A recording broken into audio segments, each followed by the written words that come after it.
নমস্কার এভরিওয়ান, সবাইকে ওয়েলকাম করছি নতুন একটি রেসিপি দেখার জন্য। আশা করি আপনারা সবাই ভালো আছেন এবং সুস্থ আছেন। আজকে শুকনো চালের গুঁড়ো দিয়ে পাতা পিঠা রেসিপি। এই পিঠাটা খেতে কিন্তু ভীষণ টেস্টি হয়। তাছাড়া তৈরি করা কিন্তু কোনো রকম ঝামেলা নেই। কম সময়ে মাত্র একটি উপকরণ দিয়ে সহজেই তৈরি করা যায় এবং পুরো বছর জুড়ে সংরক্ষণ করেও খাওয়া যাবে।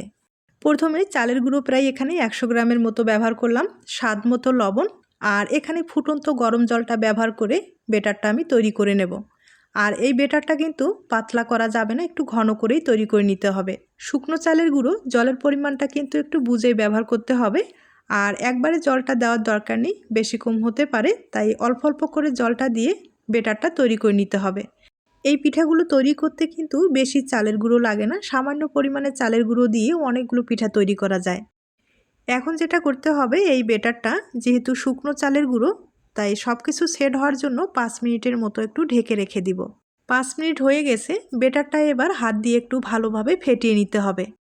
এই বেটারটা যত ভালোভাবে ফেটিয়ে নেবেন, পিঠাগুলো কিন্তু ভাজার ক্ষেত্রে ততটাই ফুলে উঠবে, তাই অবশ্যই কিন্তু একটু ভালোভাবে ফেটিয়ে নিতে হবে।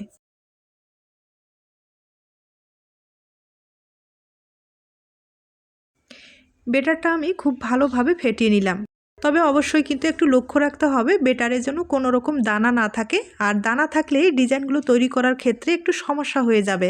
বেটারটা আমি খুব ভালোভাবে ফেটিয়ে নিলাম, একবারে কিন্তু ফোমের মতো করে তৈরি করে নিলাম। আর এখন আমি কিছুটা বেটারে একটু ফুড কালার ব্যবহার করব। তবে আপনাদের ক্ষেত্রে যদি ফুড কালারটা পছন্দ হয় দিয়ে দিবেন, না হলে স্কিপ করতে পারেন, কোনো রকম সমস্যা নেই। আমি 3টা ফুড কালার ব্যবহার করলাম আর একটা সাদা রেখে দিলাম।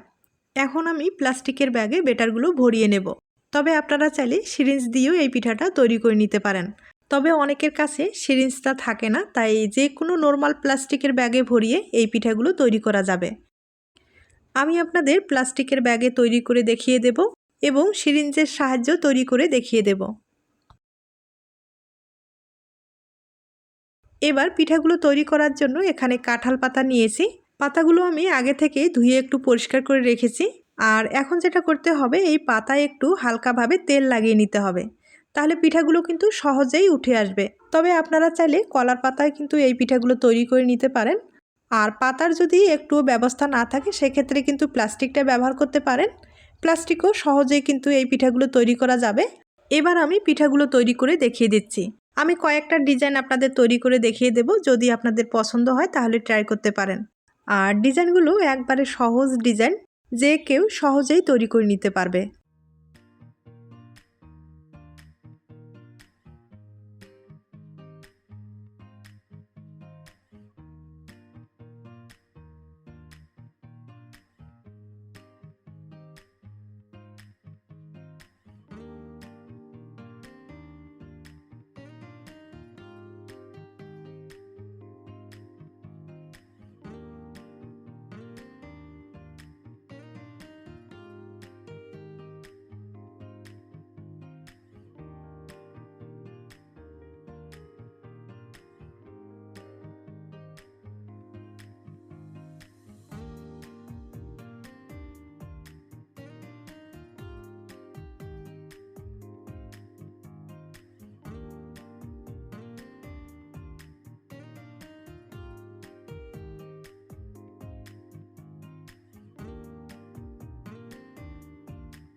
আমি কয়েকটা ডিজাইন তৈরি করে নিলাম।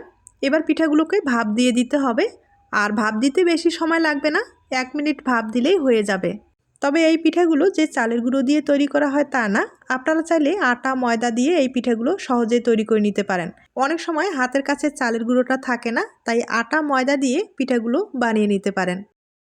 তবে এই পিঠাগুলো তৈরি করার ক্ষেত্রে একটা জিনিস শুধু মনে রাখতে হবে, আটা ময়দা অথবা চালের গুঁড়ো যেটাই ব্যবহার করা হোক, ফুটন্ত গরম জলটা ব্যবহার করতে হবে। এই গরম জলটা ব্যবহার করলে ডোটা কিন্তু খুব সুন্দর হবে, যে কোনো ডিজাইন সহজেই তৈরি করা যাবে, কোনো রকম সমস্যা হবে না। তবে এই পিঠাগুলো তৈরি করতে কোনো রকম ঝামেলা নেই। সামান্য চালের গুঁড়ো বা আটা ময়দা যেটাই ব্যবহার করেন, সামান্য পরিমাণে হলেই কিন্তু অনেকগুলো পিঠা তৈরি করা যায়। আর কম সময়ে এই পিঠাগুলো তৈরি করে পুরো বছর জুড়ে সংরক্ষণ করে খাওয়া যাবে। তবে মাঝে মাঝে একটু রোদ্রে দিলে পিঠাগুলো অনেক দিন পর্যন্ত ভালো থাকবে। আমি একইভাবে সবগুলো পিঠায় ভাপ দিয়ে দিলাম। এবার পিঠাগুলো পাতা থেকে আমি আলাদা করে আপনাদের দেখিয়ে দিচ্ছি। আর দেখতে পারছেন পিঠাগুলো কিন্তু কতটা সুন্দর হয়েছে। তবে পাতা থেকে খুব সহজেই কিন্তু পিঠাটা আলাদা হয়ে যাচ্ছে, দেখতেই পারছেন। এই পিঠাগুলো এখন রোদ্রে শুকাতে হবে। আর রোদ্রে শুকালেই দীর্ঘদিন পর্যন্ত সংরক্ষণ করা যাবে।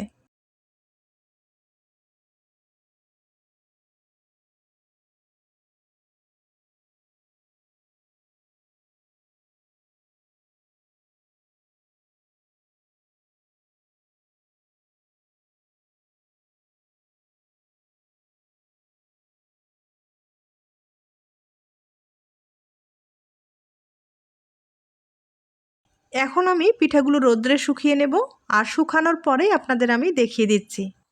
রোদ্রে শুকিয়েও নিয়েছি, বেশি সময় লাগেনি, 3 হইতে 4 ঘন্টার মতো লেগেছে শুকাতে।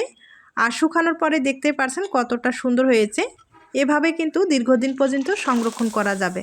এখন কয়েকটা পিঠা আমি তেলে ভেজে দেখিয়ে দিচ্ছি। আর এই পিঠাগুলো হালকা আছে ভেজে নিতে হবে। আর দেখতেই পারছেন ফুলে কিন্তু ডবল হয়ে যাচ্ছে।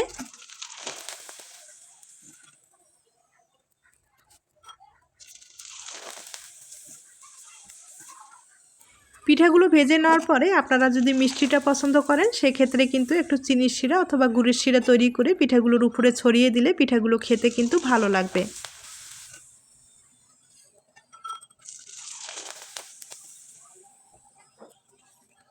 এখন ভেঙে দেখিয়ে দিচ্ছি।